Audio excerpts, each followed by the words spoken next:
이번 영상에서 다룰 것은 라그랑제 항등식이라고 하는 겁니다. 아래 보이는 등식이 라그랑제 항등식이고요. 익숙한 분도 있고 아닌 분도 있겠지만 고교 과정에서 평행 사변형의 넓이를 구하거나 외적으로 얻어진 벡터의 크기를 구할 때 자기도 모르게 사용한 적이 있을 겁니다. 등식을 유도하는 과정에서 배울 것이 있으니까 알아보도록 합시다. 식을 다루기 좋게 변형을 조금 하도록 하겠습니다. 2분의 1이 눈에 거슬려서 2분의 1이 없는 형태로 바꾸겠습니다. 그리고 각 항을 분해해서 볼 건데요. 첫 번째 항이 가장 중요합니다.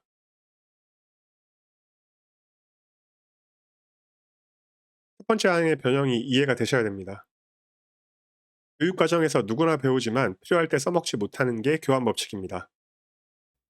하나의 항을 두 개의 항으로 만들고 교환 법칙을 이용해서 A와 B가 있는 항들을 서로 바꿨습니다. 한 번은 원래 순서로, 한 번은 바뀐 순서로.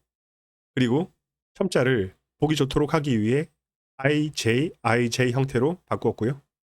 표시된 부분을 우리가 분배 법칙을 통해서 전개를 해야 합니다. 그러나 마구잡이로 전개하면 힘들 거니까 표를 작성하도록 하겠습니다. 스프레드시트나 엑셀을 사용하는 데는 이유가 있습니다. 표를 작성하는 건 힘들고 귀찮은 일입니다. 하지만 표를 작성하지 않았을 때는 알아볼 수 없기 때문에 귀찮음에도 불구하고 표를 작성하는 겁니다. 지금도 마찬가지입니다. 각각의 괄호 안에는 n개의 항이 있으니까 모두 전개했을 경우에 n제곱개의 항이 발생합니다. 그거를 평면적으로 나열해서 그것들을 한 줄로 나열해서는 알아보기 힘들 겁니다. 그래서 표를 작성해서 다음과 같이 행렬 형태로 표현했습니다. 그리고 원래라면 모든 칸을 채워야겠지만 우리는 I행 J열만 들여다봅시다. 그리고 모든 걸 다 보고 있는 것처럼 생각할 겁니다. 같은 요령으로 두 번째 항도 전개하겠습니다. 역시 표를 작성했고요. I행 J열의 원소를 눈여겨봐 주시기 바랍니다. 그리고 표가 공간을 차지하고 있으니까 제거하겠습니다. 그리고 나서 I행 J열의 원소들만 모았습니다. 마음속에는 아까의 표 전체가 있어야 될 겁니다. 라그랑제 항등식 좌변의 두 번째 항을 살피도록 하겠습니다. 이번에도 같은 요령으로 행 열로 표현한 다음에 테이블에 I행 J열의 원소를 쳐다봅니다. 그리고 왼쪽에 옮겨 놓습니다. 그러면 라그랑제 항등식 좌변을 테이블로 표현했을 때 I행 J열의 원소는 지금 보시는 바와 같이 됩니다. 그리고 I행 J열의 원소를 관찰해 봅니다. 관찰을 하다 보면 중고교 과정에서 그토록 많이 연습했던 완전제곱꼴로 바꿀 수 있다는 사실을 알게 됩니다. 마지막으로 라그랑제 항등식의 우변과 비교해 봅니다. I행 J열의 원소를 보시면 저 등식이 성립할 거라는 걸 알 수 있습니다.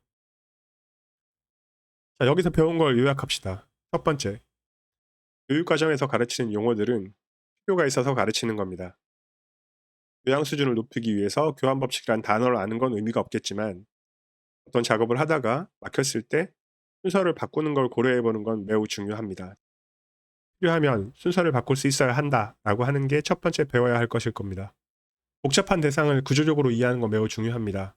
여기서는 표를 작성했지만 꼭 표가 아니라 하더라도 나름 이해할 수 있는 형태의 구조로 파악하는 것은 매우 중요합니다. 자, 원래의 라그랑제 항등식꼴로 바꿨습니다. 항들을 다시 관찰해 봅시다. AI 제곱들의 합은 n차원 벡터의 크기의 제곱입니다.